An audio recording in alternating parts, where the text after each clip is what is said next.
Fala, meu povo! Boa noite, galera que está acompanhando o segundo dia da nossa semana de revisão, nessa reta final de preparação rumo à prova da segunda fase do 27º Exame Unificado. Hoje, terça-feira, dia 15 de janeiro, você que está assistindo essa aula aqui pelo nosso canal do YouTube e que ainda não é inscrito, não se esquece de se inscrever, de ativar aí o sininho das notificações, de deixar o seu like nesse vídeo, que isso ajuda muito ao nosso canal aqui no YouTube. E se você é nosso aluno do JUS 21, bom dia, boa tarde, boa noite, boa madrugada, porque os alunos do JUS 21 podem assistir e rever as aulas quando quiserem,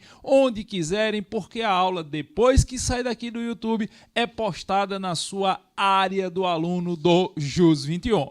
Como eu falei ontem, a semana inteira vocês têm compromisso aqui conosco. Nós estamos no pezinho da conversa com vocês aqui, tratando dos temas mais relevantes, mais prováveis de caírem na sua prova de segunda fase.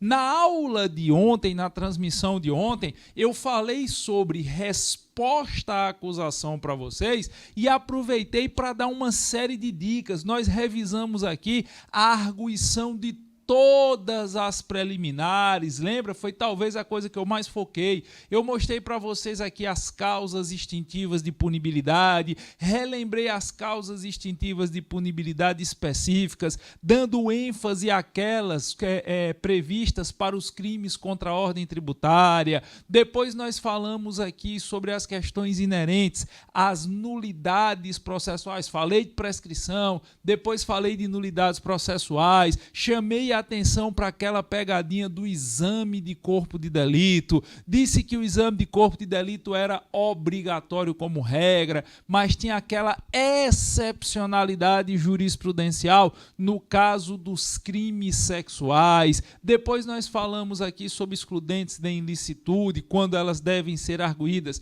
em sede de preliminares, falamos das hipóteses de rejeição liminar da peça acusatória, lá do 395 do Código de Processo Penal, falei dos pedidos que você deve fazer em se tratando de uma resposta à acusação, disse que o pedido principal é sempre de absolvição sumária, com fundamento no artigo 397 do CPP. Nós falamos muita, mas muita coisa mesmo na aula de ontem. E eu terminei a transmissão de ontem dizendo para vocês que na aula de hoje eu ia relembrar o cabimento dos memoriais, do recurso em sentido estrito e da apelação. E quando eu relembrasse o cabimento dos memoriais, eu ia aproveitar o ensejo para dar uma série de dicas sobre pedidos subsidiários em memoriais. Lembra? Então, é a partir daí que nós vamos retomar o fio da meada, é a partir daí que nós vamos retomar a nossa linha de raciocínio, é a partir daí que nós vamos retomar a nossa conversa,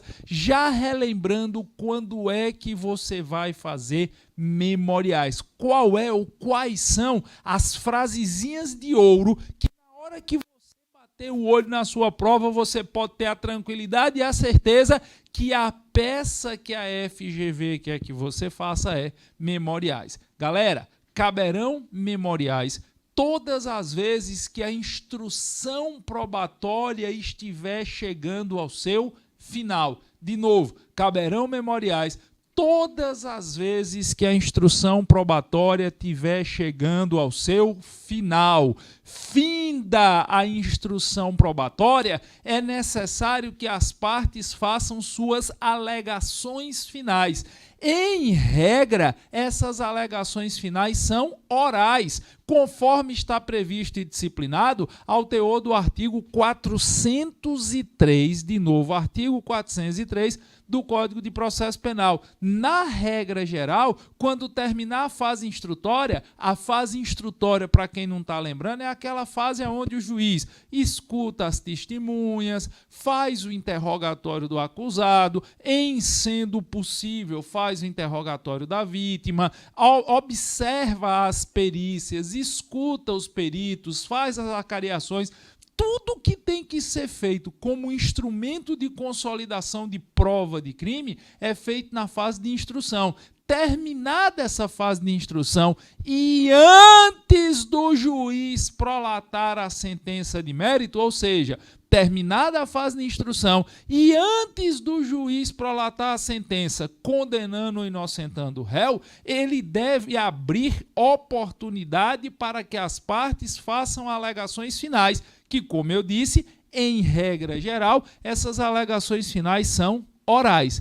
Mas o parágrafo 3º do artigo 403, de novo, o parágrafo 3º do artigo 403 estabelece que o juiz pode designar que as partes façam alegações finais por escrito. A lei diz que, se diante da complexidade do fato, diante do grande número de acusados, diante de particularidades do caso concreto que tornem as alegações orais mais complexas, o juiz pode designar que as partes apresentem sucessivamente alegações finais por escrito. E é exatamente aí que entra a feitura dos memoriais. Os memoriais nada mais são do que as alegações finais quando feitas por escrito. Então, a frase ou as frases de ouro para você identificar memoriais são frases da seguinte natureza: fim da instrução probatória, o juiz designou que as partes se manifestassem por escrito. Pronto. Se tiver escrito isso na sua prova, fim da instrução probatória, o juiz designou que as se manifestassem por escrito. Na qualidade de advogado do réu, elabore a peça cabível para este momento processual. Se tiver alguma coisa dessa natureza, morreu o boi, morreu Maria Preá. A peça que você deve fazer se chama memoriais. Em regra, com fundamento no artigo 403, parágrafo 3º. Ou então, de uma outra forma, a FGV pode colocar assim: terminada a fase de instrução, o juiz designou alegações finais por escrito. Também acabou-se. Se tiver lhe dizendo que o juiz designou que fossem feitas alegações finais por escrito, fica mais fácil ainda. Você já sabe que a única peça prático-profissional que é possível de ser feita, nesse caso, são os memoriais, em regra com fundamento no artigo 403, parágrafo 3º.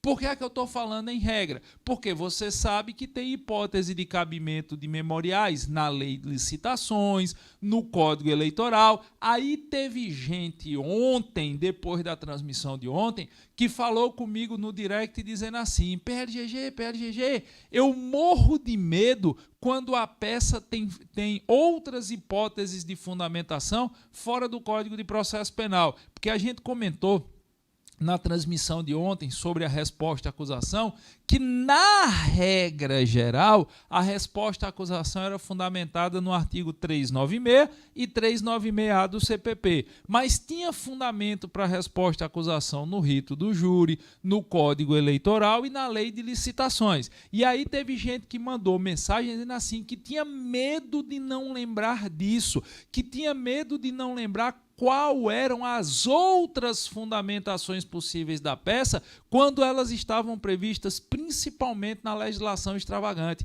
Cara, não tem por que você ter medo. Se você mandou essa mensagem ontem para mim, eu não respondi, porque eu ia falar na transmissão de hoje. Se você mandou essa mensagem para mim ontem, não tenha medo. Sabe por quê? Se você fizer a marcação do vadimeco exatamente como eu ensinei na aula específica de marcação, e aí eu vou voltar para a ladainha do que eu falei ontem. Você que é nosso aluno do JUS 21, se você ainda não assistiu a aula onde eu dou o bizu da marcação do vadimeco, assista. Pelas 10 chagas de Mané Valentim, assista. Não tem motivo para você não assistir. Por quê? Porque lá eu lhe ensino como você marcar todas as hipóteses específicas e cabimento de peça. Por exemplo, ó, vê, Vocês estão vendo aqui que tem um verdinho marcado aqui, ó, no meu VADMEC, dá para aparecer, Beto? Vocês estão vendo aqui que eu tenho um clipezinho verde aqui, eu tenho um clipezinho verde aqui, estão vendo? Eu tenho um clipezinho verde aqui. Na hora...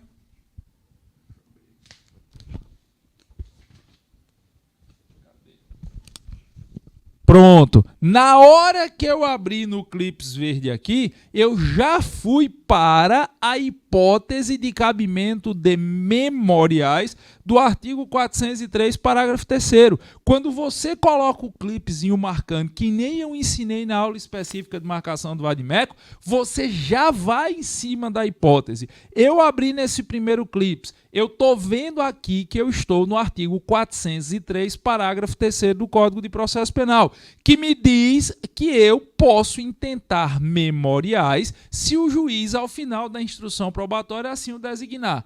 Ora, se o artigo 403, parágrafo 3º, está pintado de verde, tem o clips verde, onde mais eu tiver clips verde aqui no meu VADMECO, também será a hipótese de cabimento de memoriais. Estão vendo esse clipezinho? Dá para pegar, Beto? Estão vendo esse clipezinho aqui? Se o verde é tudo que corresponde a memoriais, se eu abrir aqui, eu vou ver que é uma hipótese específica de memoriais. Vou abrir para vocês verem.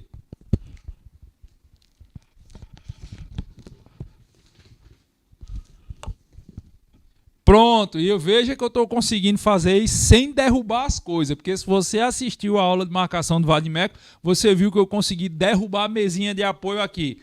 Abri aqui no Clips Verde, eu tenho uma hipótese de cabimento de memoriais na Lei de Licitações, na Lei 8666/93, artigo 105 da Lei de Licitações me traz uma hipótese específica de cabimento de memoriais. Eu fechei aqui, olho para cá e vejo que tem um clipezinho verde aqui.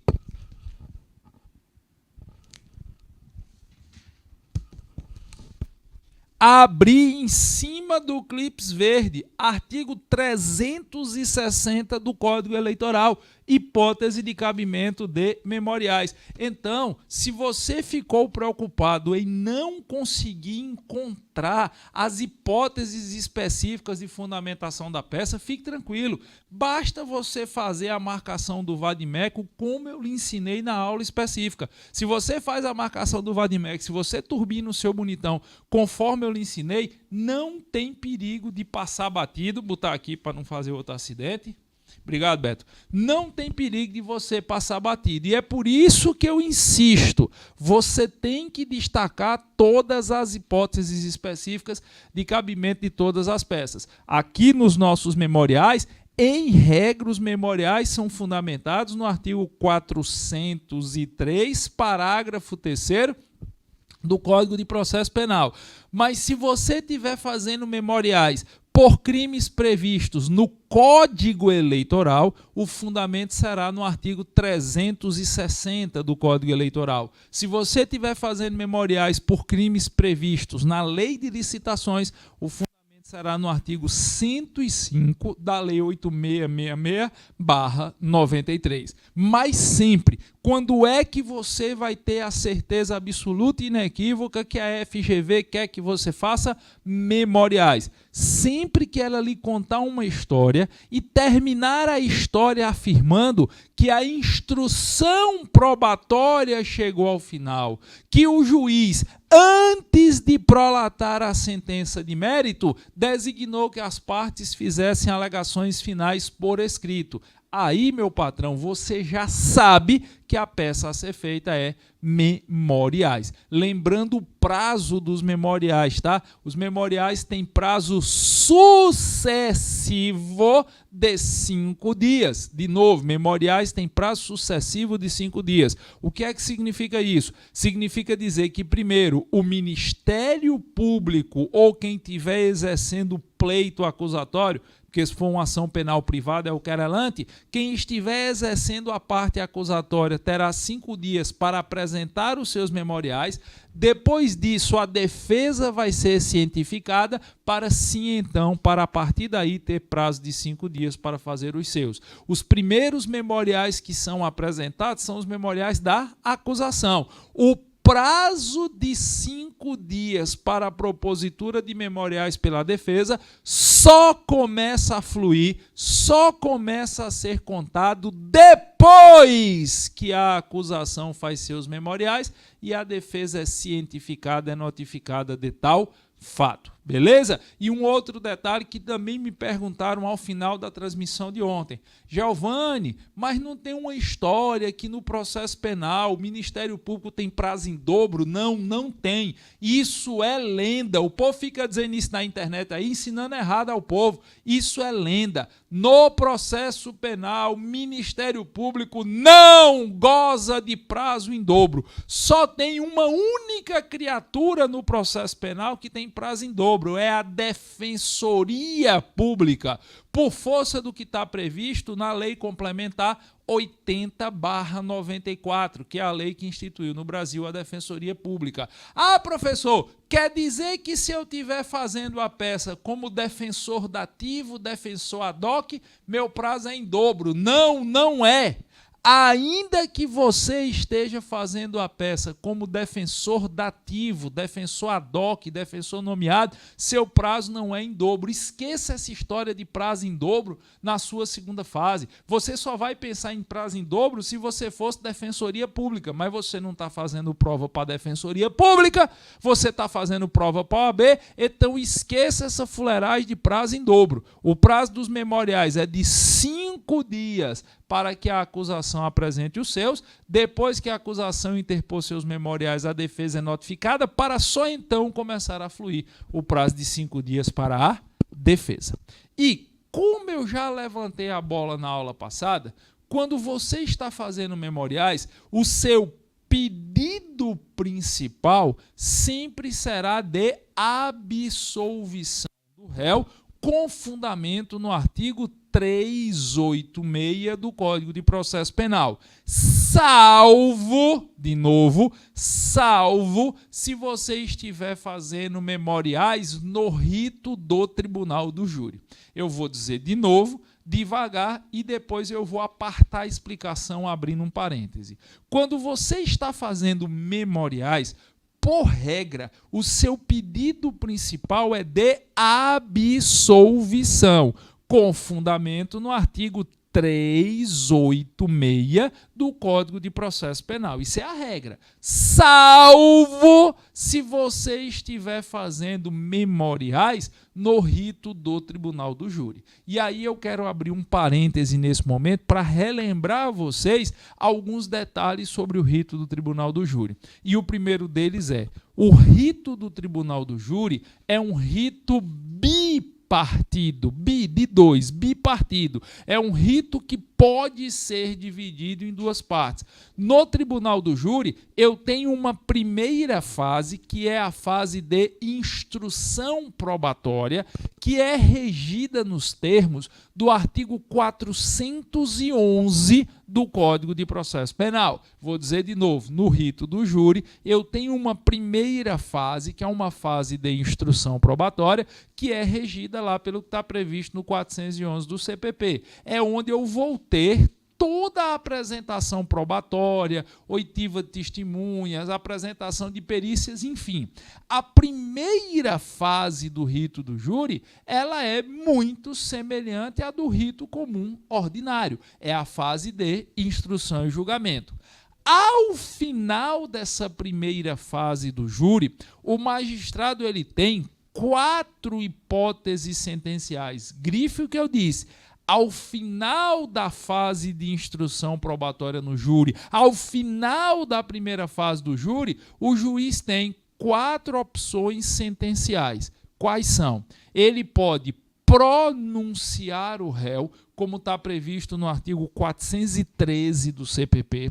Ele pode impronunciar o réu, nos termos do artigo 414. Ele pode absolver sumariamente o réu, conforme previsão do artigo 415. E ele pode desclassificar o crime, conforme previsão do artigo 419 do CPP. Então, veja, terminada a primeira fase do júri, terminado esse momento da instrução probatória no júri, o magistrado tem 4 possibilidades sentenciais. pronúncia, impronúncia, absolvição sumária e desclassificação do delito.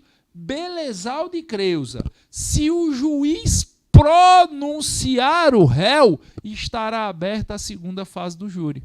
Se o juiz pronunciar o réu, e o juiz pronuncia o réu quando ele está convencido da existência de prova da materialidade do crime e de indícios suficientes de autoria e participação. Quando o juiz pronuncia o réu, a segunda fase do rito do tribunal do júri é aberta. A segunda fase do rito do júri é iniciada. Se o réu for pronunciado, isso significa dizer que ele será encaminhado para ser julgado perante o conselho de sentença, perante os 7 jurados que formam esse conselho de sentença. Então, a segunda fase do rito do tribunal do júri só estará aberta se houver sentença de pronúncia. Agora, o juiz pode impronunciar o réu. Quando é que o juiz vai impronunciar o réu? Quando o juiz não está seguro, nem que teve o crime, nem que não teve. Ou então, quando ele não está seguro sobre a autoria ou a inocência em relação ao acusado.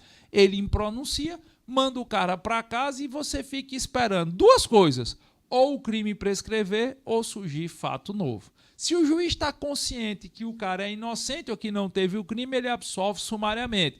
E se o juiz acha que houve um crime diferente daquele narrado na peça acusatória, ele pode desclassificar o crime. É por causa dessas particularidades sentenciais que, quando você está fazendo memoriais no rito do tribunal do júri, o que você vai pedir como pedido principal é a absolvição sumária do artigo 415 do CPP. Ouviram o que eu disse? Se você estiver fazendo memoriais no rito do tribunal do júri, o seu pedido principal será de absolvição sumária com devido fundamento no artigo 415 do Código de Processo Penal. Cuidado!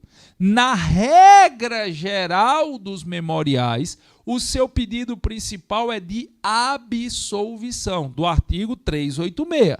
Agora, quando você está fazendo memoriais no rito do tribunal do júri, o seu pedido principal é de absolvição sumária com fundamento no 415. Esse troço é tão importante que eu vou dizer de novo. Regra geral, estou fazendo memoriais lá do 403, parágrafo 3º, estou fazendo memoriais no rito comum ordinário, rito comum sumário, ou então até mesmo no Código Eleitoral ou na lei de licitações, enfim. Em regra, se eu estou fazendo memoriais, eu já sei que o meu pedido principal é de absolvição com fundamento no artigo 386. Agora, se eu estiver fazendo memoriais especificamente no rito do júri, o meu pedido principal será de absolvição sumária com fundamento no 415. Se você estiver fazendo memoriais no rito do júri, você vai pedir absolvição sumária. Depois, se você tiver aberto preliminares, você pede a anulação da instrução probatória. Depois, você pede a impronúncia. Sempre que você estiver fazendo memoriais no júri, lembre-se de pedir a impronúncia do réu, com fundamento no artigo 414 do CPP. Se a peça que vai aparecer na sua prova de domingo for memoriais no rito do tribunal do júri, se lembre de Giovanni Zuadano no seu pé do ouvido. Memoriais no rito do júri, eu peço a absolvição sumária do 415. Depois, se eu tiver aberto preliminares, eu peço a anulação da instrução probatória com base nessas preliminares, e depois eu peço sempre a impronúncia do réu com fundamento no artigo 414. E se ainda for possível e vantajoso, eu posso pedir a desclassificação, desde que eu tenha elementos para tal, com fundamento no artigo 419. Beleza? Então, fecha esse parêntese aí sobre as particularidades dos pedidos em se tratando de memoriais no júri. E antes que alguém me pergunte, eu já me antecipo, tá? Memoriais no rito do júri é fundamentado também no artigo 403, parágrafo 3º. O fundamento da peça de memoriais, mesmo que você esteja fazendo no rito do júri, é o artigo 403, parágrafo 3º. Nós só temos fundamentos diferentes para memoriais em se tratando de crime previsto no Código Eleitoral ou de crime previsto na Lei de Licitações, a Lei 8666/93. Tranquilo? Mas, voltando para a regra geral dos memoriais, ou seja, para os memoriais fora do rito do tribunal do júri. Quando você está fazendo essa peça, você tem que lembrar que, além do pedido principal de absolvição do 386, e por óbvio, o inciso ou os incisos do artigo 386, que você vai usar para fundamentar o seu pedido principal, quem vai lhe dizer quais são? Ou são as suas teses principais de mérito. Sempre você deve manter uma correlação, de novo, sempre você deve manter uma correlação entre os incisos que vão fundamentar o seu pedido e a sua ou as suas teses principais de mérito. Mas depois que você pedir a absolvição do réu, você tem que lembrar que em memoriais eu tenho que fazer todos os pedidos possíveis para o caso concreto que de alguma forma possam beneficiar o réu caso ele venha a ser condenado. A lógica que você tem que usar nos memoriais, e eu bati demais nessa tecla nas aulas específicas, a lógica é o seguinte: eu estou aqui brigando entre aspas, claro, para que o réu seja inocentado. O que eu quero como objetivo primário nos meus memoriais é a absolvição do meu constituinte. Ok, mas eu tenho que partir da premissa que pode ser que eu não consiga esta absolvição. Eu tenho que partir da premissa que pode ser que o juiz entenda por não inocentar o réu. E aí eu vou ter que observar quais seriam as outras teses subsidiárias de mérito que eu teria que arguir para poder fazer pedidos subsidiários ao juiz que, mesmo o réu não sendo inocentado, de alguma forma eu pudesse ter pelo menos uma melhora na situação desse indivíduo. A ideia é, eu estou querendo a absolvição, mas se eu não conseguir a absolvição, o que mais eu poderia pleitear aqui? O que mais eu poderia pedir? O que mais eu poderia questionar ou alegar em favor do réu, pelo menos como forma de tornar mais branda, menos dura, menos rigorosa uma eventual condenação? Isso está presente sempre que você está fazendo memoriais e na maioria dos casos de apelação. De novo, isso está presente sempre que você está fazendo memoriais e na maioria dos casos de apelação. Você sempre tem que parar e pensar, ok, eu quero a inocência, mas se o réu não for inocentado, o que é mais que eu posso pedir em seu favor? E existem algumas situações que são muito comuns quando a peça é memoriais. Eu não estou dizendo que obrigatoriamente a sua peça será memoriais e, se for, vão cair essas situações. Mas elas são muito comuns, muito corriqueiras, muito cotidianas. Então, algumas coisas que você não pode esquecer de observar. Primeiro, se o réu tiver que ser condenado, você observa se não seria possível se afastar qualificadoras. Algumas vezes o Ministério Público, com aquele famoso animus lascandi, a intenção de lascar o réu, ele denuncia o réu por um crime na modalidade qualificada.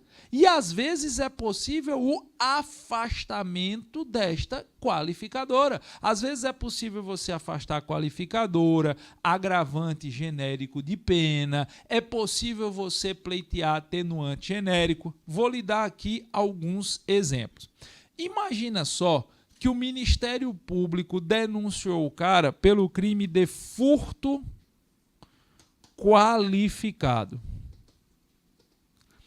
E o elemento de qualificação imputado pelo Ministério Público na peça acusatória foi o uso de chave falsa, que efetivamente, se você for lá para o artigo 155, parágrafo 4º do Código Penal, você vai ver que existe sim uma modalidade qualificadora para o furto decorrente do emprego de chave falsa. Só que nos autos do processo, você consegue perceber que o indivíduo, ele na verdade, ele subtraiu a chave verdadeira e usou essa chave verdadeira. Sei lá, imagina só que o Ministério Público denunciou Beto por furto qualificado pelo emprego de chave falsa. E na peça acusatória narra que Beto pegou a minha chave verdadeira, que abre o armário aqui onde a gente guarda os equipamentos eletrônicos, e usando dessa chave abriu o armário e subtraiu os equipamentos. Veja, se a história que está sendo contada é que o indivíduo empregou a chave verdadeira, não há como se manifestar a qualificadora do emprego de chave falsa.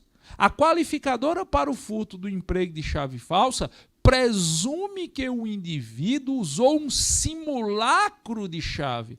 Ele usou um arame, um grampo de cabelo, uma chave mincha, algo que foi empregado como se chave fosse. Se ele usou a chave verdadeira ou então uma cópia da chave verdadeira, não há de se falar na qualificadora do emprego de chave falsa. Você vai ter que pedir, caso o juiz entenda pela condenação, você vai ter que pedir pelo menos o afastamento desta qualificadora. Eu lembro de uma vez que caiu uma questão, e aí não foi nem na peça, foi numa questão discursiva, mas vale a pena relembrar, que falava do furto qualificado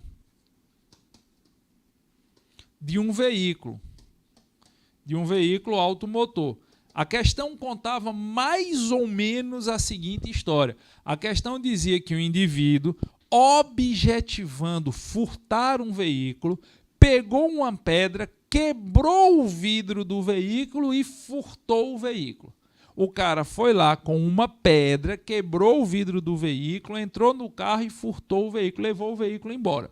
E ele foi denunciado pelo crime de furto qualificado mediante rompimento ou destruição de obstáculo à subtração da coisa. Como ele tinha quebrado o vidro do carro para furtar o carro, o Ministério Público entendeu por essa qualificadora. E a prova perguntava qual era a tese de direito que poderia ser usada em favor do réu.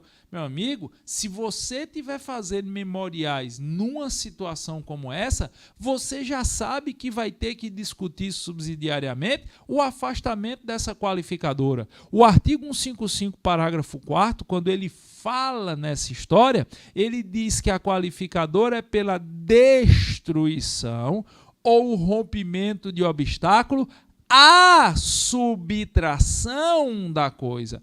A subtração da coisa significa dizer que eu estou rompendo algo que fica entre a minha pessoa e o bem que eu desejo subtrair. Exemplo, se eu quero furtar algo que está dentro de um cofre, e aí usando um pé de cabra eu consigo estourar a porta do cofre e subtrair o que está no seu interior. É furto qualificado.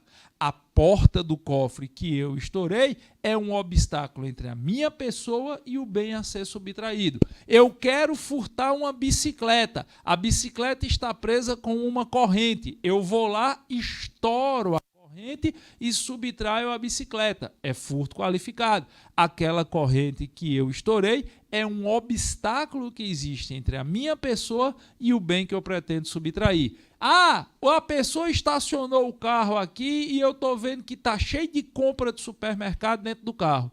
Eu quebro o vidro do carro para levar as compras no seu interior. É furto qualificado. Eu estou rompendo o vidro, que é uma barreira, um anteparo, um obstáculo entre a minha pessoa e as compras que estão no interior do veículo, que é o bem que eu quero subtrair. Mas nesse exemplo que eu dei aqui, o indivíduo quebra o vidro do carro para subtrair o próprio automóvel.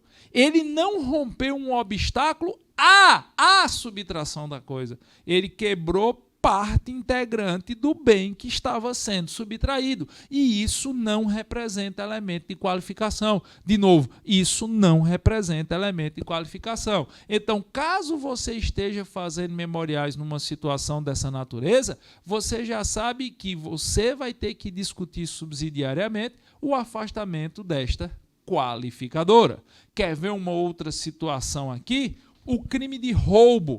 O crime de roubo circunstanciado pelo emprego de arma de fogo. Uma das hipóteses previstas ao teor do artigo 157, parágrafo 2º do Código Penal, que aumentam a pena do roubo de 1/3 até a metade, artigo 157, parágrafo 2º, uma das hipóteses de circunstanciamento do crime de roubo é o roubo praticado com emprego de arma de fogo. Eu quero frisar bem que a letra da lei especifica arma de fogo. Pois bem, vamos imaginar que a prova lhe conte uma história de um indivíduo que, armado com uma faca peixeira, abordou uma vítima em via pública, encostou a faca na barriga da vítima e disse: bora, bora, bora, passa o celular. A vítima, assustada, amedrontada, entregou o celular ao meliante. O meliante evadiu-se e depois foi capturado. E a prova lhe diga que esse cara foi denunciado, teve instrução probatória e você está fazendo memoriais. Ora, você já sabe que nesse caso você terá uma tese e um pedido subsidiário a fazer. Qual é a tese e o pedido subsidiário? Você vai ter que falar no afastamento da circunstância de agravamento de pena. O Ministério Público denunciou o cara pelo roubo circunstanciado, pelo roubo com a pena aumentada, em decorrência do emprego de arma. E você já sabe que nesta situação a FGV vai querer que você discuta o afastamento do circunstanciamento. Por quê? Porque hoje, para que a pena do roubo seja aumentada, não basta que o indivíduo pratique o roubo com emprego de arma. É indispensável, é condição sine qua que seja arma de fogo. Não sou eu que estou dizendo, não, é a letra da lei. Uma das mudanças mais burras que o nosso legislador fez no Código Penal no ano passado foi essa, mas fez. E vale para a sua prova, eu vou fazer o quê? A lei antes falava em arma, agora fala em arma de fogo. Se na história que me foi contada, o indivíduo está roubando com uma faca peixeira, ele está roubando com uma arma branca. É roubo simples, não sendo possível a manifestação da causa de aumento de pena, da causa de circunstanciamento prevista no parágrafo 2º do artigo 157. Então você já sabe que numa situação como essa, você terá que discutir o afastamento da causa de aumento de pena. Como também você teria que discutir esse afastamento se a prova viesse falando que o indivíduo estava roubando com arma de brinquedo. Que, para usar um termo técnico aqui, para a galera dizer, pai, o cara não sabe nem a expressão técnica, eu sei. É o que a gente chama de simulacro. É o termo técnico para arma de brinquedo. O cara está roubando com um simulacro, uma réplica de uma pistola. O cara está lá usando uma réplica de uma pistola, uma arma de brinquedo, para poder roubar. Será que, nesse caso, o Ministério Público denunciando ele pelo roubo circunstanciado, eu, fazendo memoriais, teria alguma tese, algum pedido subsidiário? Por óbvio que sim. Se o Ministério Público denunciou o cara pelo roubo circunstanciado, pelo emprego de arma de fogo, e nos autos do processo está comprovado que aquela arma era um simulacro, era uma arma de brinquedo, quando você estiver fazendo os memoriais, você já sabe que você vai ter que discutir, enquanto pedido subsidiário, o afastamento do aumento de pena. A jurisprudência tanto do STJ quanto do STF é uníssona, é pacificada, não é matéria sumulada, mas é jurisprudência amplamente consolidada, no sentido que o emprego da arma de brinquedo não permite a aplicação da causa de aumento de pena ao crime de roubo. De novo, o emprego da arma de brinquedo, o emprego de simulacro de arma de fogo, não permite a manifestação da causa de aumento de pena ao crime de roubo. Prio, morreu Maria Preá, não tem causa de aumento de pena aí, é roubo simples. Então você teria que discutir o afastamento dessa hipótese de aumento de pena. Você poderia ter que discutir causa atenuante genérica. Ô PLGG, onde é que eu encontro aqui no meu vadimeco os atenuantes genéricos de pena? Artigo 65 do Código Penal Brasileiro. De novo, artigo 65 do Código Penal. São circunstâncias que sempre atenuam a pena do agente. E sabe um atenuante genérico que cai demais em segunda fase do exame de ordem? O fato do indivíduo ter menos de 21 anos no momento do cometimento do delito. Aquele cara que tem menos de 21 anos no momento do cometimento do crime, não interessa a data de julgamento, não interessa a data de sentença, interessa a data do fato. Se na sua prova vier falando que no momento do crime o indivíduo era menor de 21, tem que ser, por óbvio, maior de 18. Porque se não tiver 18 anos, não é crime, é ato infracional. Se o cara tem mais de 18 e menos de 21 no momento do fato, ele tem direito a uma atenuação genérica de pena. E você tem que falar sobre isso nos seus memoriais, você tem que fazer esse pedido subsidiário. Outro pedido subsidiário muito comum de aparecer em memoriais: a substituição da PPL. Para quem não lembra o que é PPL, é a sigla para pena privativa de liberdade. A substituição da PPL por PRDs, por penas restritivas de direitos. Vamos relembrar aqui em quais condições você pode discutir a substituição da PPL por PRD nos termos do que está previsto no artigo 44 do Código Penal, tá? Os critérios para a substituição de pena privativa de liberdade por penas restritivas de direitos estão previstos na lei penal. Bom, se você estiver tratando de uma acusação por crime culposo, de novo, se você estiver tratando de uma acusação por crime culposo, você sempre poderá pedir a substituição da pena privativa de liberdade por penas restritivas de direitos. De novo, se você está tratando de acusação, por crime culposo, sempre será possível se discutir subsidiariamente a substituição da PPL por PRD. Agora, o que é mais comum de cair na sua prova é o cara estar sendo processado por crime doloso. Em caso de condenação por crime doloso, quando será possível essa substituição? Primeiro, quando o indivíduo tiver sido condenado a uma pena de, no máximo, de até 4 anos.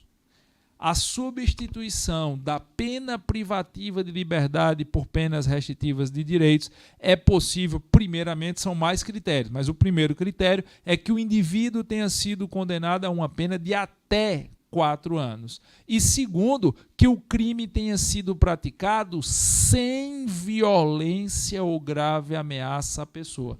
Se você tiver alguém que praticou um crime sem violência ou grave ameaça e existe a possibilidade dele ser condenado a uma pena de até 4 anos, você já sabe que poderá discutir a substituição da pena privativa de liberdade por penas restritivas de direitos nos termos que estão previstos no artigo 44. Mas a 44 do CP, do Código Penal. Mas a grande pegadinha aqui, o que normalmente a FGV gosta de cobrar, é você ficar encafifado pelo fato do indivíduo ser considerado como reincidente. Muitas vezes a FGV diz, fulano é reincidente. E aí o cara fica encafifado se poderia ou não discutir a substituição da pena privativa de liberdade por restritiva de direitos pelo fato do indivíduo ser um reincidente. Quem vai nos dar a resposta a essa dúvida, a essa celeuma, é o parágrafo 3º do artigo 44 do CP. Se você puder olhar aí, eu acho interessante. O parágrafo 3º do artigo 44 diz que mesmo que o condenado seja reincidente em crime doloso, é possível o juiz substituir a PPL por PRD desde que a reincidência não tenha se processado pelo mesmo crime. Vou dizer de novo, ainda que o condenado seja reincidente em crime doloso, é possível que o juiz substitua a pena privativa de liberdade por pena restritiva de direitos, desde que a reincidência não tenha se processado no mesmo crime. Então vamos imaginar o seguinte, vamos imaginar que o cara é reincidente porque antes ele foi condenado pelo estelionato. E agora ele está sendo processado e julgado por um furto. E você está fazendo os memoriais deste furto. Ora, furto é crime sem violência ou grave ameaça. A pena do furto simples é de 1 a 4 anos. Você pode sim discutir aqui a substituição da pena privativa de liberdade por restritiva de direitos, porque embora ele seja reincidente, ele não é reincidente no mesmo crime. A condenação anterior foi por estelionato e agora ele está sendo julgado por furto. Não, de novo, não poderia existir tal substituição se a condenação anterior fosse pelo mesmo crime. Tipo, ele antes foi condenado por furto e agora está sendo processado por furto. Aí não pode substituir a PPL pela PRD, porque ele é reincidente no mesmo delito. Mas se antes ele caiu por roubo e agora está sendo processado por furto, pode, porque você tem condenação anterior por crime distinto do atual. Beleza? Uma outra coisa que é muito comum de você discutir, você nunca pode esquecer de observar isso, é a questão da suspensão condicional do processo. Eu falei isso na aula passada, na transmissão de ontem, e faço questão de repetir. Se você estiver tratando de uma acusação por um crime cuja pena mínima seja igual ou menor que 1 ano e sua prova no enunciado não fez referência à suspensão condicional do processo, você sempre deve pedir essa suspensão. Mas PLGG, suspensão condicional do processo eu não posso pedir só em resposta à acusação? Não. Você pode pedir suspensão condicional do processo a qualquer tempo antes da sentença transitar em julgado.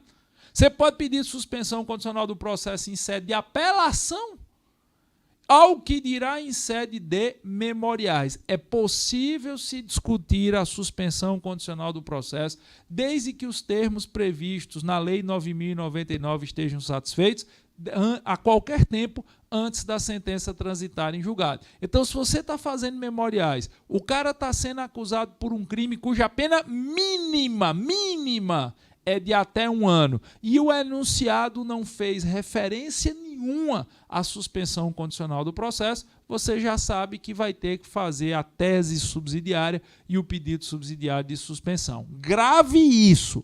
O réu está sendo processado por um crime cuja pena mínima é de até 1 ano. De novo, pena mínima é de até 1 ano. Pouco importante se esse crime é ou não da alçada de competência do juizado especial criminal. Isso não me interessa. Se o crime tem pena mínima de até 1 ano e o enunciado da questão não me falou se houve ou se não houve transação penal, se houve ou se não houve suspensão condicional do processo, peça a suspensão condicional do processo como pedido subsidiário. Beleza? Outra coisa que é muito, muito importante você observar é se não seria possível se discutir a suspensão condicional da pena. Onde é que eu tenho a suspensão condicional da pena?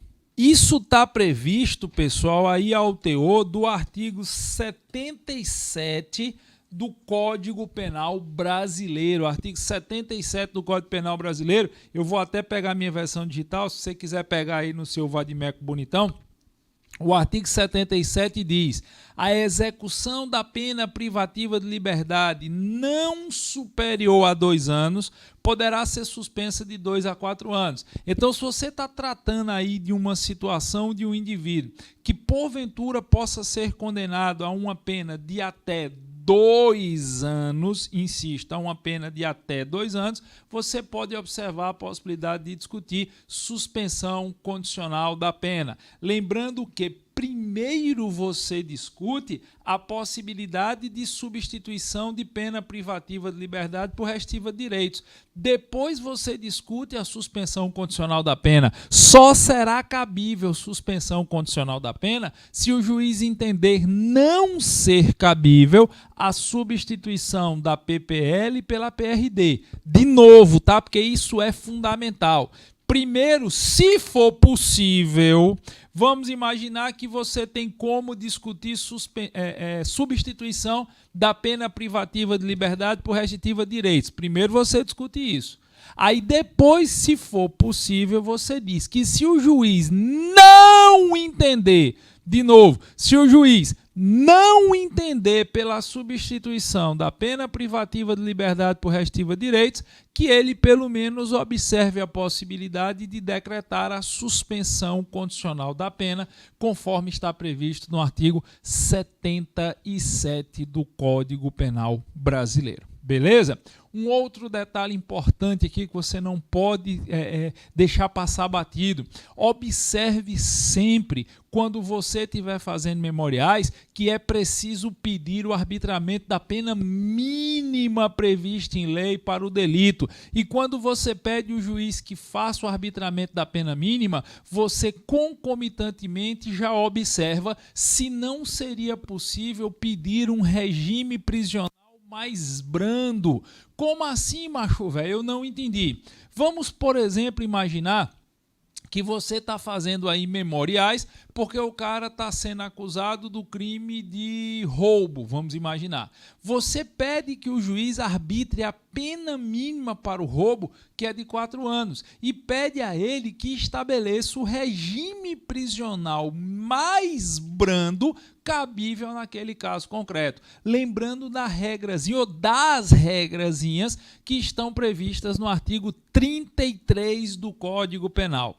Se o indivíduo for condenado a uma pena maior que 8 anos, de 8 anos e 1 dia para cima, não tem o que fazer. Ele obrigatoriamente tem que iniciar o cumprimento da pena no regime fechado. Pessoas condenadas a penas maiores que 8 anos, obrigatoriamente inicia o cumprimento da pena em regime fechado. Agora, se o indivíduo for condenado a uma pena maior que 4 anos e não superior a 8, de novo, se o indivíduo for condenado a uma pena maior que 4 anos e que não seja superior a 8 anos, caso ele seja não reincidente, ele já pode iniciar o cumprimento da pena no regime semiaberto. É bom frisar esse detalhe, tá? Caso ele seja não reincidente, ele já pode iniciar o cumprimento da pena no regime semiaberto. Se ele for reincidente nesse caso, ele tem que ir para o regime fechado. Da mesma forma, se o indivíduo for condenado a uma pena de 4 anos para baixo, igual ou inferior a 4 anos, se ele for não reincidente, vira a negativa das minhas palavras, se ele for não reincidente, ele já pode começar a cumprir pena no regime aberto. Caso ele seja reincidente, ele vai para o semiaberto. Então, se você pede, por exemplo, que o juiz arbitre, caso entenda pela condenação, a pena mínima prevista em lei para o crime, e essa pena mínima é de 4 anos, e o condenado é não reincidente, você já pede também que seja estabelecido o regime aberto. Porque se o cara pegar 4 anos de pena sendo não reincidente, ele tem direito, caso vá cumprir a pena, de iniciá-la no regime aberto. Ok? Agora eu queria chamar a atenção de vocês para 2 dicas especiais. Sabe aquelas coisas que a gente fica com um negocinho zoadando no pé do ouvido, dizendo fale, diga para os alunos, não deixe de dizer? Pois é, desde ontem que eu estou com isso na cabeça. E Ave Maria, nosso Senhor me defenda de não dar esse bizu para vocês aqui na nossa semana de revisão. A primeira dica é a seguinte: cuidado quando alguém imputar ao réu que ele é reincidente.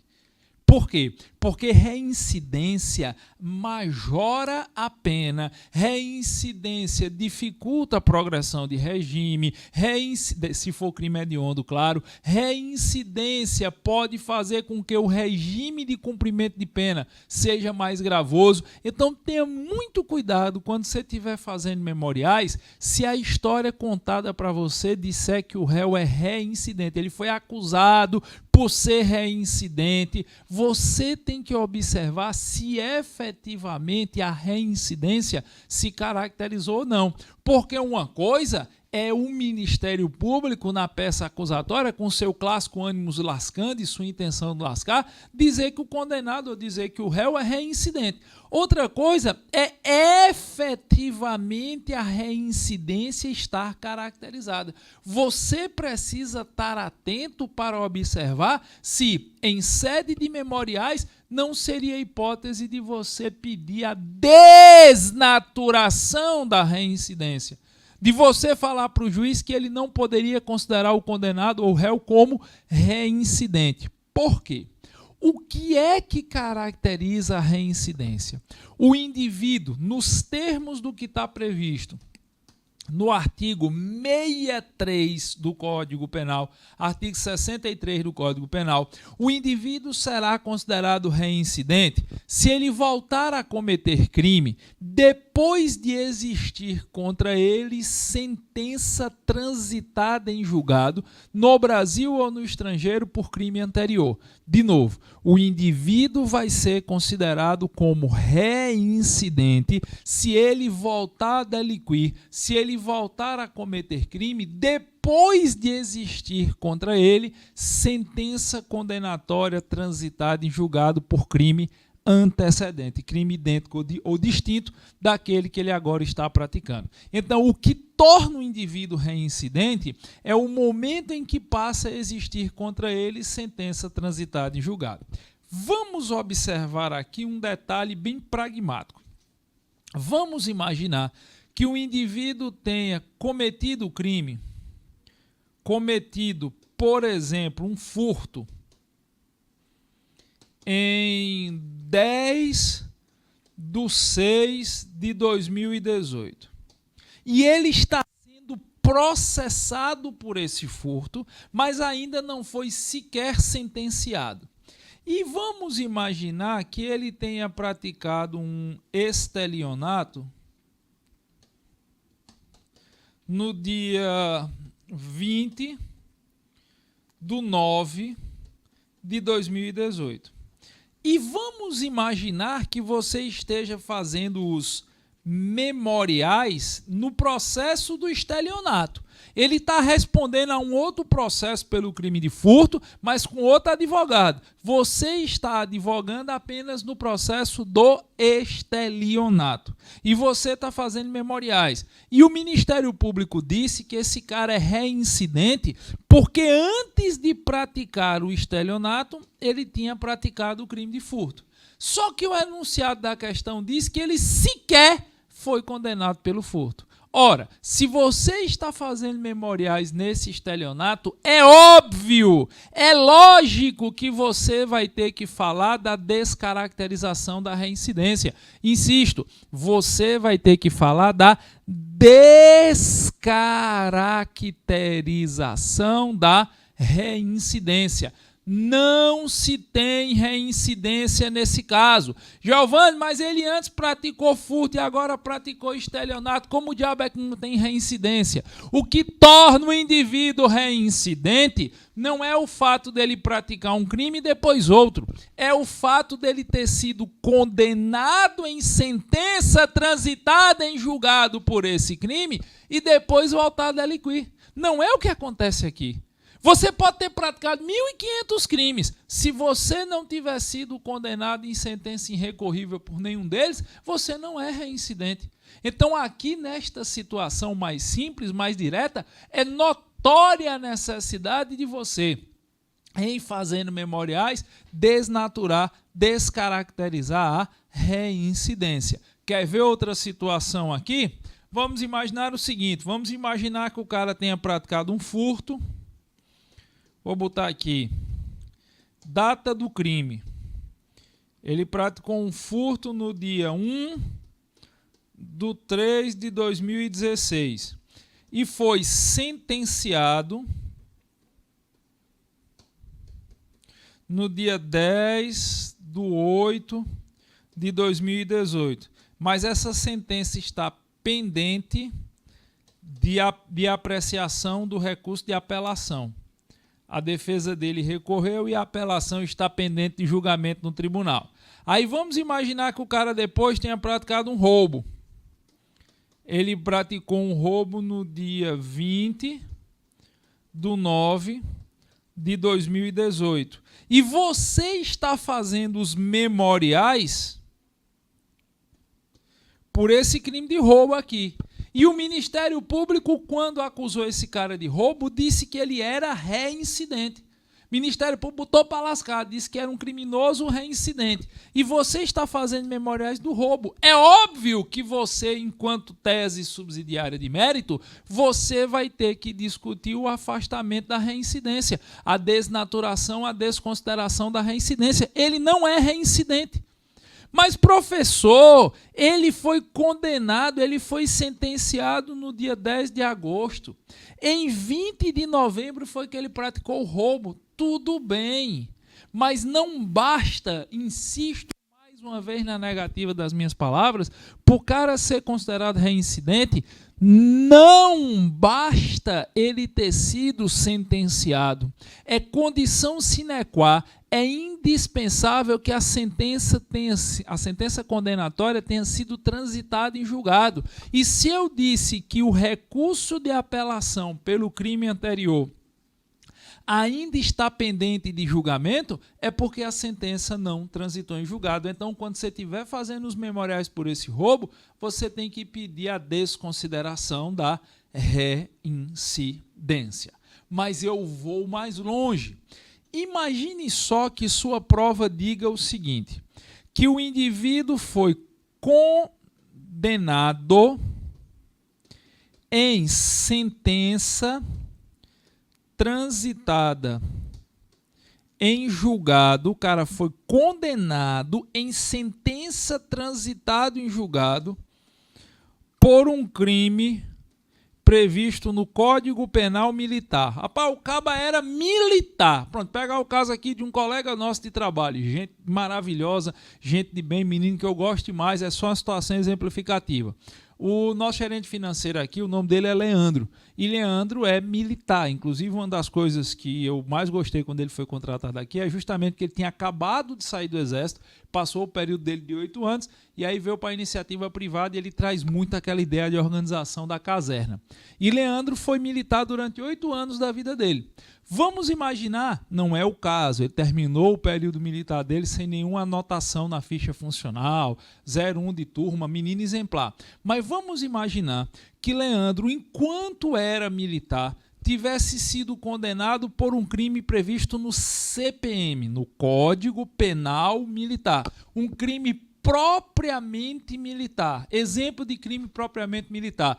Insubordinação. Vamos imaginar, ele tirou serviço no 14º Batalhão de Infantaria em Jaboatão dos Guararapes.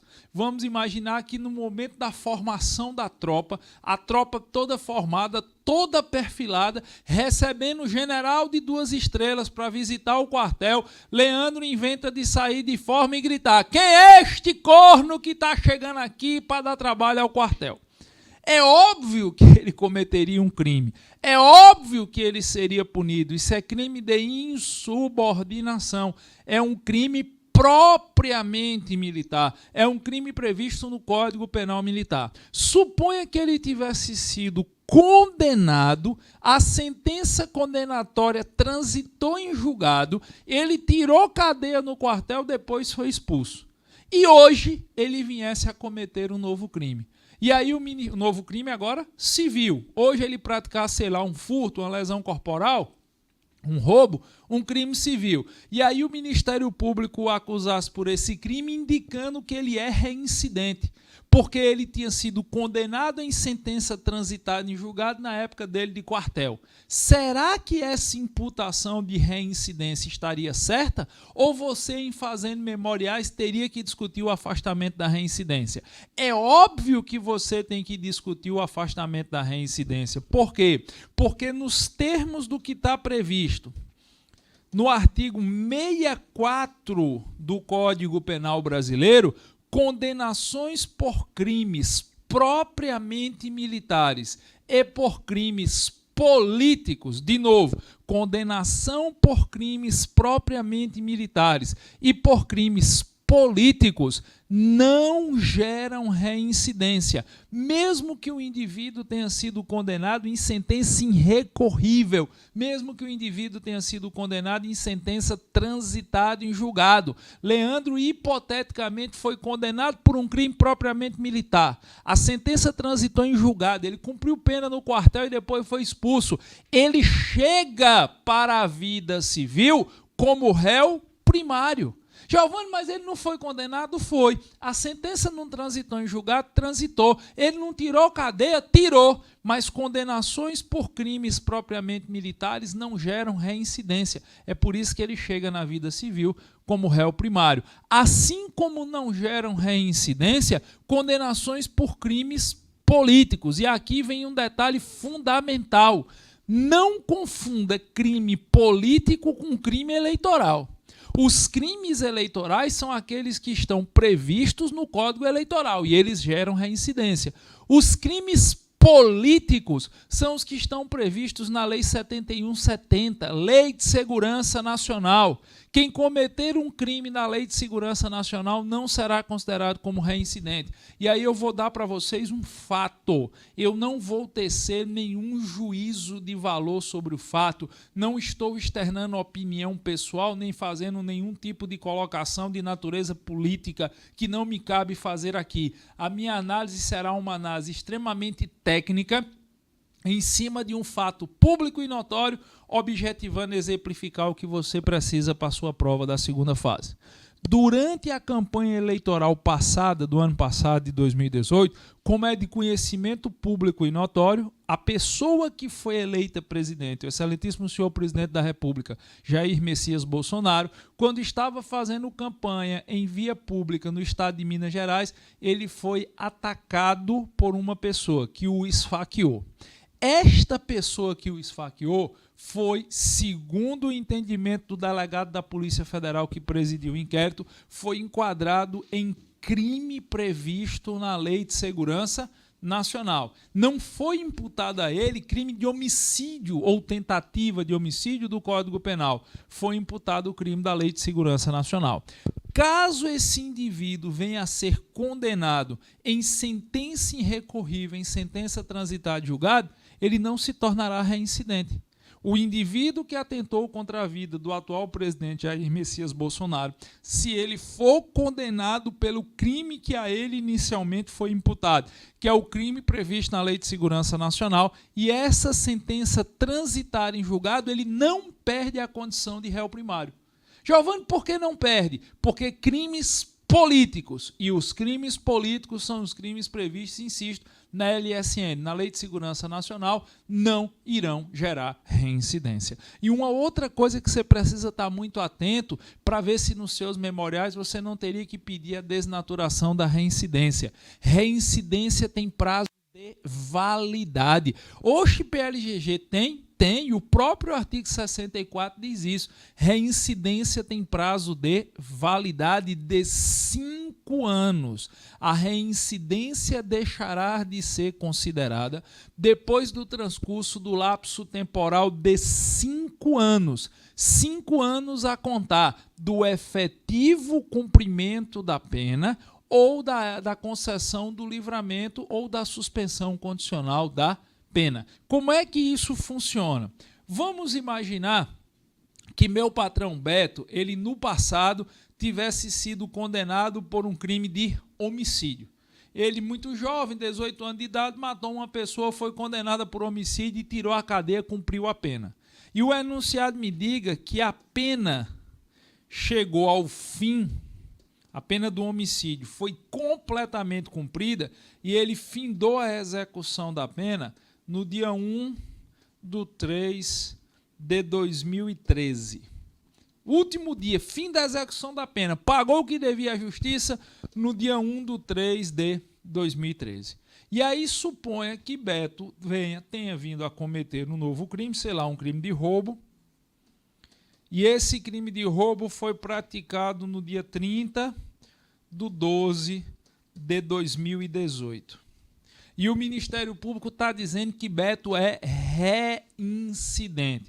Ele foi condenado em sentença transitada em julgado por homicídio, cumpriu cadeia e findou a execução da pena do homicídio em março de 2013.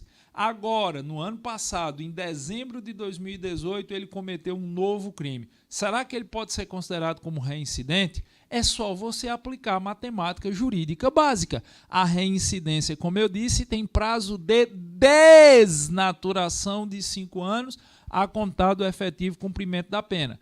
2013, 2014, 15, 16, 17, 18. Em março do ano passado, em março de 2018, a reincidência se desnaturou. Quando ele cometeu o crime em dezembro de 2018, ele já não podia mais ser considerado como reincidente. De novo, ele já não podia mais ser considerado como reincidente, porque a reincidência tem esse prazo de validade de 5 anos. Beleza? Então, essa era a primeira coisa que eu não podia deixar de falar para vocês. Na hora que alguém disser, olha, o réu está sendo acusado, o réu é reincidente, e aí você estiver fazendo memoriais, até uma apelação, dependendo do caso, até um reze, você tem que parar e observar se ele é reincidente mesmo ou não. Porque uma coisa é a acusação dizer que o cara é reincidente, outra coisa é ele ser. Porque se você perceber que ele não pode ser considerado como reincidente, tenha certeza que a FGV quer que você fale sobre isso na sua peça. E a outra coisa que desde ontem eu estou com isso na cabeça.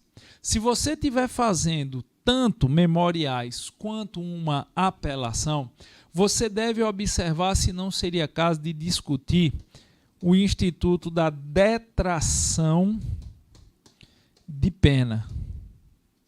O que diabo é detração de pena que eu não lembro, PLGG? Se você assistiu às nossas aulas sobre agravo em execução, sobre execução de pena, com certeza você lembra o que é detração de pena. Mas só para que todo mundo recorde, detração de pena é você abater da pena que efetivamente vai ser imputada ao réu na sentença condenatória todo o tempo de prisão cautelar, seja essa prisão preventiva ou temporária. De novo, detração de pena é você abater da pena que vai ser efetivamente imputada ao réu na sentença condenatória todo o tempo que ele esteve preso cautelarmente. Algumas vezes você tem que falar na detração de pena até para que você consiga alterar o regime de cumprimento de pena do réu.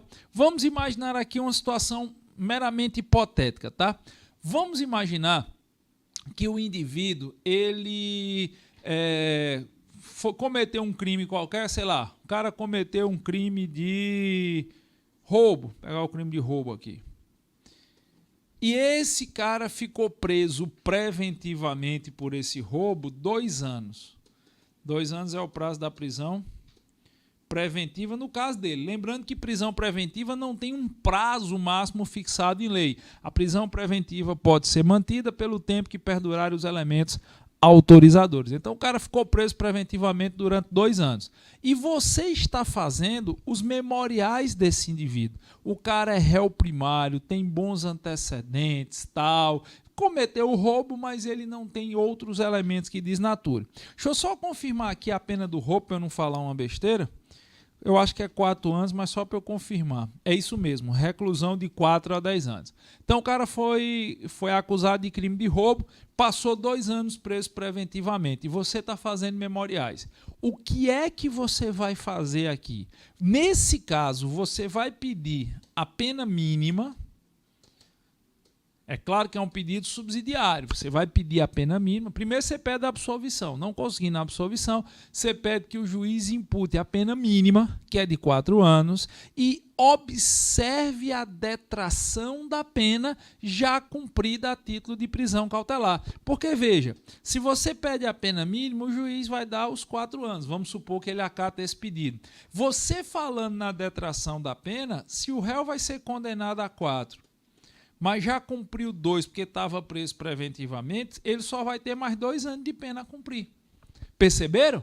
E isso acaba impactando para que você possa, às vezes, pedir um regime mais benéfico. Então, se a história que lhe for contada disser que o cara esteve preso preventivamente, que o cara esteve preso temporariamente, é porque a FGV quer que você, nos seus memoriais, peça a detração de pena. Quer ver um outro exemplo? Vamos imaginar que o cara aí está sendo condenado pelo delito está sendo processado pelo crime de tráfico. Tráfico de drogas, nos termos do artigo 33 da Lei 11.343 de 2006, Lei de Drogas, tem pena de 5 a 15 anos. Então, você primeiro vai falar do tráfico privilegiado e tal, mas vamos imaginar que você vá discutir também que se o juiz não entender pelo privilegiamento do tráfico, que o juiz impute a pena mínima. A pena mínima é de 5 anos. Se o cara é réu primário e pegar 5 anos, ele começa no regime semiaberto. Mas vamos imaginar que ele já tem 1 ano e 6 meses de prisão preventiva. Ora, você está pedindo, um dos pedidos subsidiários é a pena mínima de 5 anos. Pena mínima de 5 anos, o réu primário, ele deveria iniciar o cumprimento da pena no regime semiaberto. Mas se o enunciado da questão lhe diz que ele passou 1 ano e meio, 1 ano e 6 meses preso preventivamente, eu tenho uma detração para fazer. Aí, nesse caso, você pediria subsidiariamente que o juiz arbitrasse a pena mínima, que seria 5 anos, aplicasse a detração do tempo de prisão preventiva, 1 ano e 6 meses, e ao final eu teria o quê? Eu teria uma pena restante de 3 anos e 6 meses. Se esse cara é um réu primário, ele começaria agora no regime aberto. Repararam? Se o juiz imputar a pena mínima de 5 anos e eu não falar na detração, nessa hipótese o réu iniciaria o cumprimento da pena no regime semiaberto. Mas se ele tem pena a ser detratada, eu falo isso nos meus memoriais. Eu peço a detração, porque aí o juiz imputa a pena mínima, faz a detração e quando eu tiver o restante da pena, eu observo se não seria possível ele começar, por exemplo, no regime mais brando, que no nosso exemplo aqui seria o regime aberto. Então, não deixe de observar se seria possível o afastamento da reincidência e também, se for o caso, não deixe de falar na detração. Beleza? Agora chegou a hora de eu dar aqui o bizu sobre o cabimento das 3 principais peças recursais que podem aparecer na sua prova. Quais são? Apelação, recurso sentido estrito e agravo em execução. Eu não estou dizendo que só existem esses 3 recursos, por óbvio. Eu estou dizendo que esses 3 são os mais prováveis, são os mais comuns de serem cobrados pela FGV. E o que é que mais me interessa nesse momento? é relembrar com vocês aquela regrazinha de ouro para você saber quando é que você tem que fazer uma apelação, quando é que você tem que fazer um recurso em sentido estrito e quando é que você tem que fazer um agravo em execução. Então vamos do mais fácil para o mais complexo.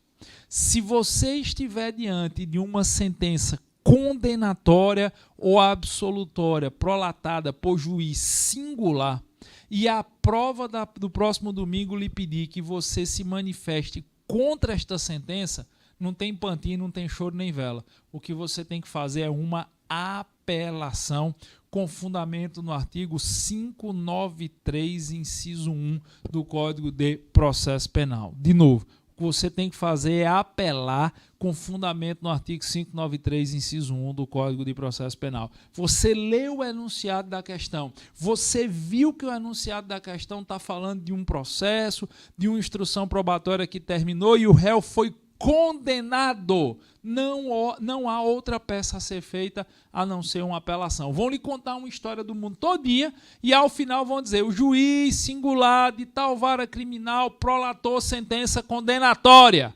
Na qualidade de advogado do réu, elabora a peça prático profissional cabível. Morreu o boi, morreu Maria Preá. É uma apelação. 593, inciso 1. Ok? Na segunda fase do júri, na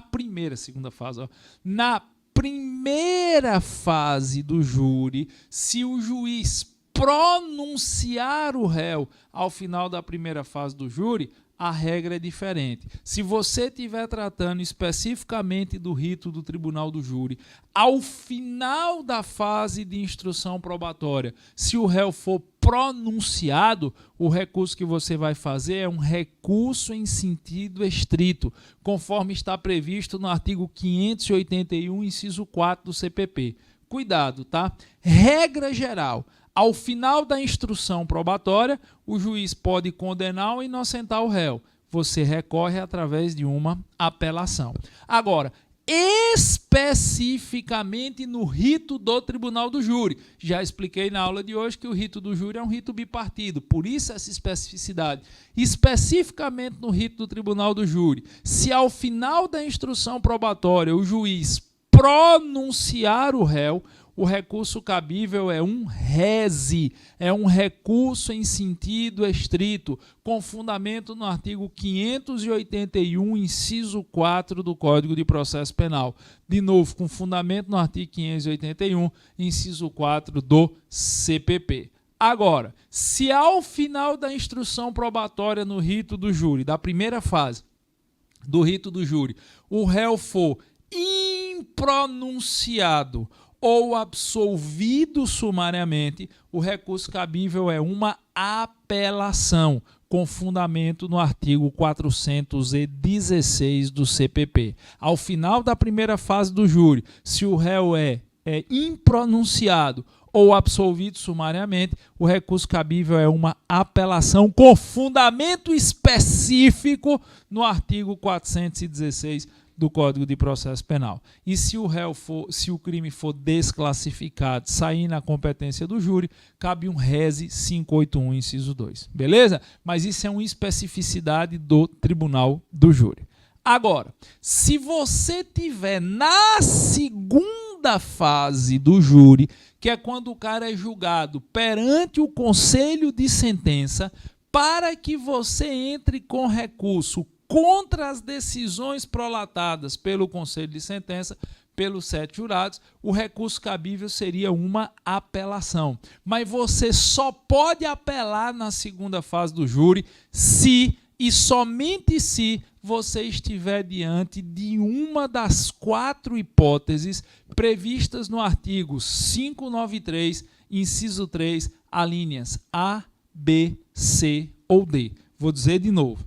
Na segunda fase do júri, ao final da segunda fase do júri, a segunda fase do júri é quando o cara, por ter sido pronunciado, será julgado perante o conselho de sentença, será julgado pelos 7 jurados. Ao final da segunda fase do júri, se você tiver que entrar com um recurso, o recurso possível será uma apelação. Mas você só pode apelar na segunda fase do júri. De novo, você só pode apelar na segunda fase do júri das decisões do Conselho de Sentença se e somente se você estiver diante de uma das hipóteses previstas taxativamente ao teor do artigo 593, inciso 3, alíneas A, B, C e D. A linha A fala de nulidade posterior à pronúncia, a linha B fala ser a decisão do juiz contrária à decisão dos jurados ou ao texto de lei, a linha C fala existir erro ou injustiça no tocante à aplicação da pena ou da medida de segurança, e a linha D fala de ser a decisão dos jurados manifestamente contrária à prova dos autos. Beleza?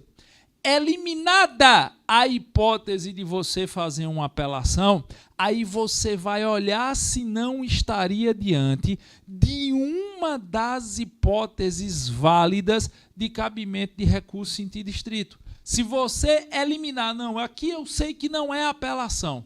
Eu eliminei a hipótese de apelação. Beleza. Aí eu vou olhar se eu não estaria diante de uma hipótese válida de cabimento de recurso em sentido estrito.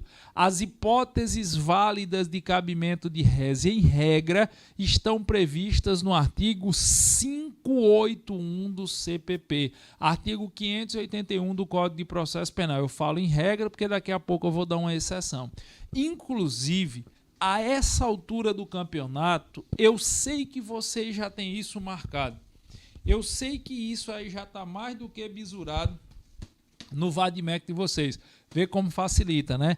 Na nossa aulinha de marcação, eu botei o RES em azul, já fui em cima aqui, já peguei o VADMEC e abri na marcação. Eu sei, eu tenho certeza absoluta que vocês já fizeram isso. Mas só por desencargo de consciência, pela última vez, eu queria que vocês conferissem aí a marcação do artigo 581, porque a regra é, se eu tenho certeza que não é uma apelação, eu vou olhar se eu não estaria diante de uma hipótese de cabimento de rese. E como eu disse, na regra geral, as hipóteses de cabimento de recurso em sentido estrito, elas estão listadas no artigo 581 do CPP. Mas nem tudo que está no artigo 581 do CPP é válido. Existem algumas situações que o artigo 581 manda você fazer rese e não é mais rese. É agravo em execução. E outras simplesmente são inexistentes. Eu tenho certeza que os nossos alunos aqui da segunda fase do JUS 21 já fizeram essa marcação, já tem isso decorado. Mas você que não foi nosso aluno, me permita ajudar você a ser aprovado. Pega o teu VADMECO nesse momento e confere comigo quais são os incisos do artigo 581, porque ele vai do inciso 1 ao 24. Confere para mim quais são os incisos do artigo 581 que não são mais hipóteses válidas de rese. Veja que os meus alunos, eu pedi para os meus alunos marcarem de azul tudo que é hipótese válida de rese. O que você não marcou é porque não é. Só para conferir o que não é mais rese. O que é que está no artigo 581 que não vale como hipótese de cabimento de rese. Vamos lá? O primeiro, o inciso 11. O inciso 11 não é hipótese válida de rese.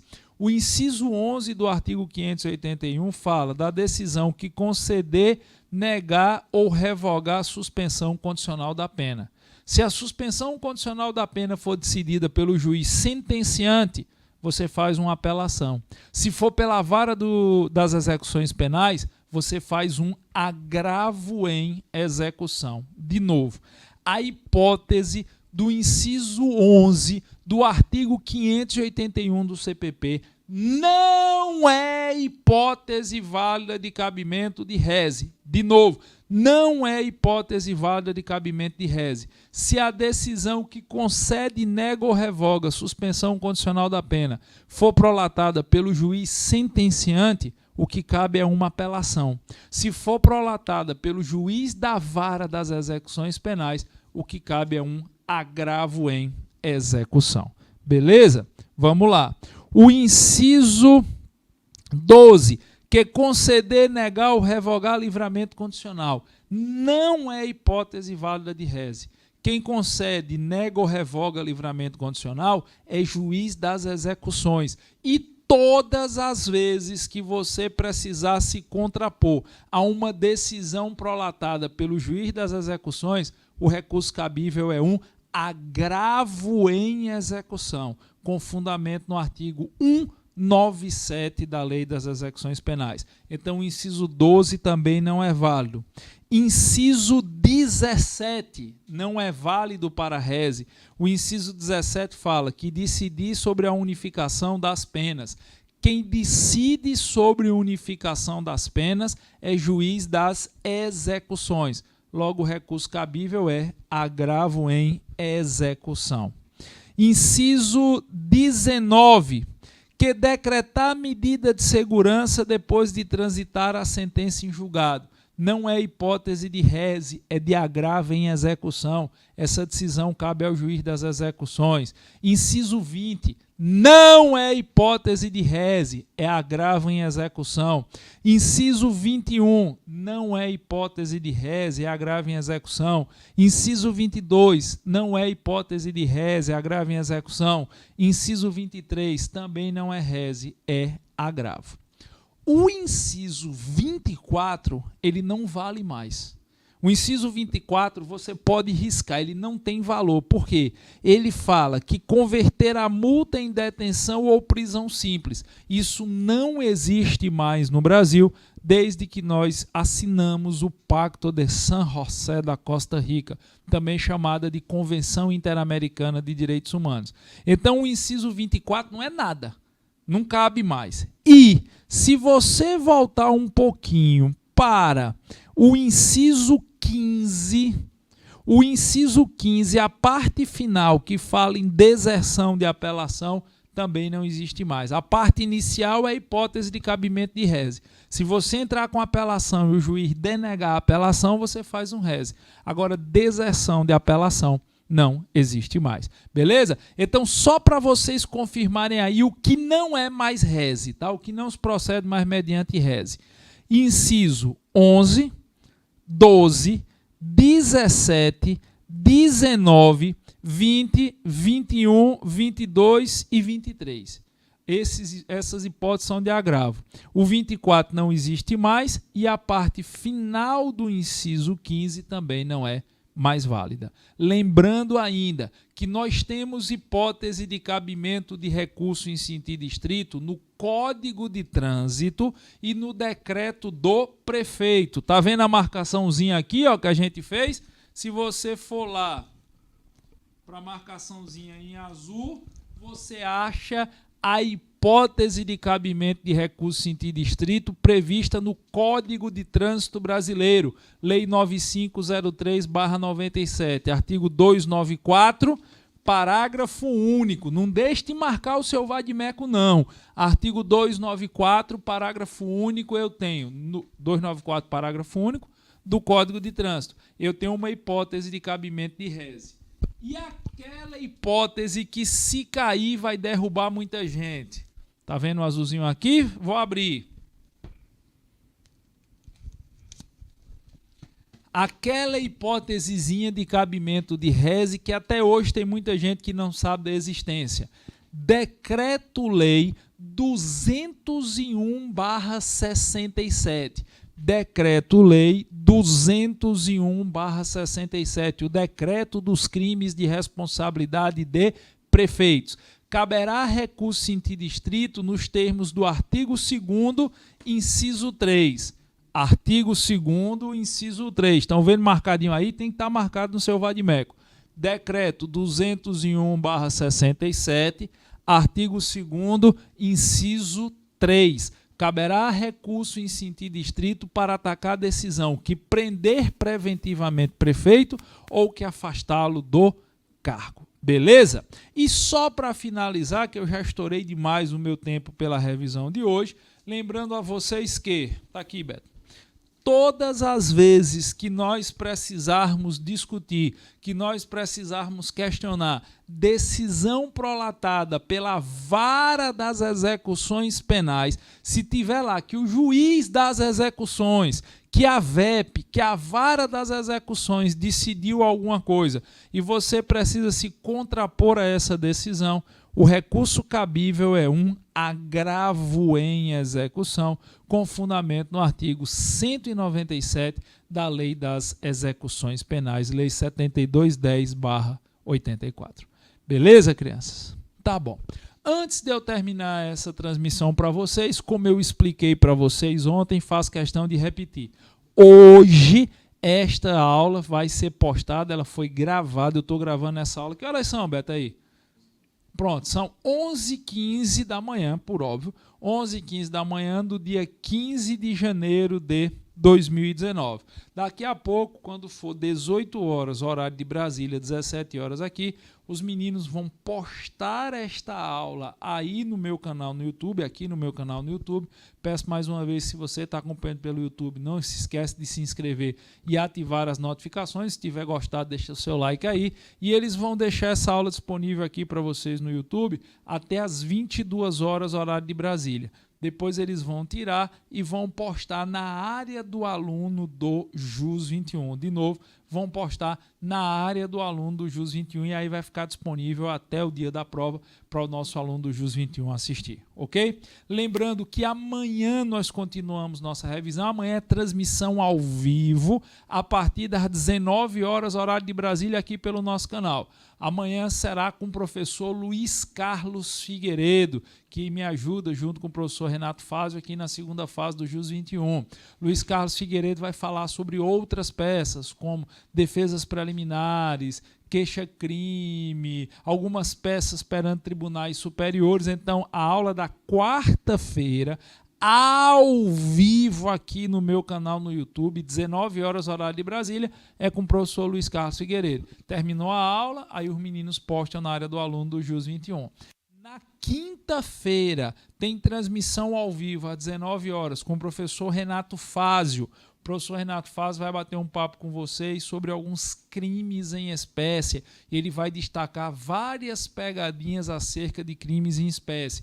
Quinta, 19 horas, horário de Brasília, ao vivo aqui no canal do YouTube. Terminou, postam lá na área do aluno do JUS 21. E na sexta, transmissão ao vivo às 19 horas comigo, aqui no canal do YouTube. Na sexta-feira é a garibada final. Na sexta-feira, inclusive, eu vou fazer minhas previsões, dizer o que é que eu acho da prova e fazer a revisão final, 19 horas, aqui no YouTube. Beleza, crianças? Fiquem firmes e fortes aí nessa semana que antecede a prova. É a semana de renovar o espírito, ter muita garra e continue sempre ligados aqui no nosso canal.